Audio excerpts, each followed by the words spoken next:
Adding column totals to your data when using an Excel table is probably child's play.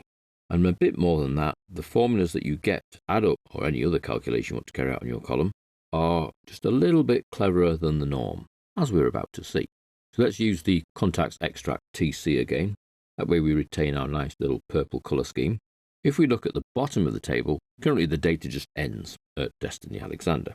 What would be quite useful is if we could have a totals row along the bottom of here that did things like count the number of people, added up the total purchase YTD, total number of children at home, total number of cars owned, and worked out the average age.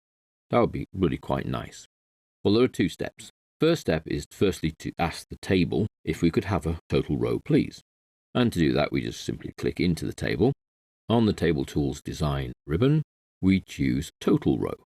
One tick, and that gets us a total row along the bottom. That in itself does nothing. It just gives us a pretty row along the bottom. It has actually dropped in and made an assumption of one formula, but it's made the wrong assumption because it's actually added up all the ages. And that's not what we wanted.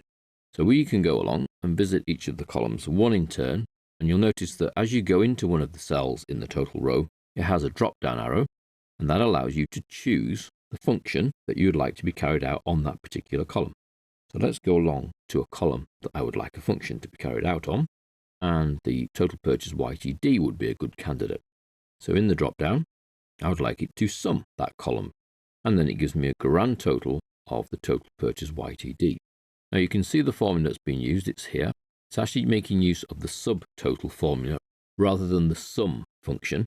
The reason for that is if we were to then hide or filter out some of the rows, the sum function would still return 379,906.68, whereas the subtotal function will only sum up the cells that are visible.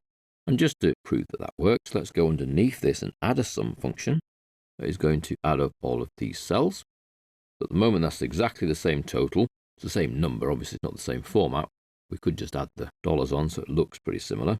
And then if I go into here and perhaps filter out just so we see married people, then my sum still says 379,906.68 cents because it's still summing the range, whether they're visible or not.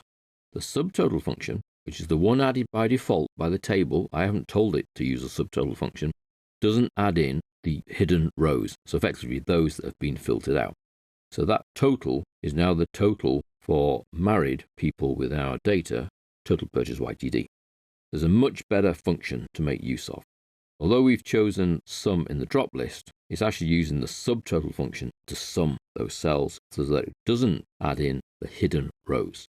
So if we then go along to the other columns we wanted to add a calculation for, total children, I want to sum those. Number of children at home, I want to sum those. Again, it's using the subtotal, so we're only seeing number of children at home for married people. If I take this filter off, so we get everybody back, then those totals increase. So we have 52 children at home and 173 children altogether. And then the other column we wanted to add up was number of cars owned, sum 180. And then the final calculation was actually the average age, whereas Excel's table has decided we wanted to add the sum. We didn't want the sum, we wanted the average. And then the average age of our 100 is 54.18.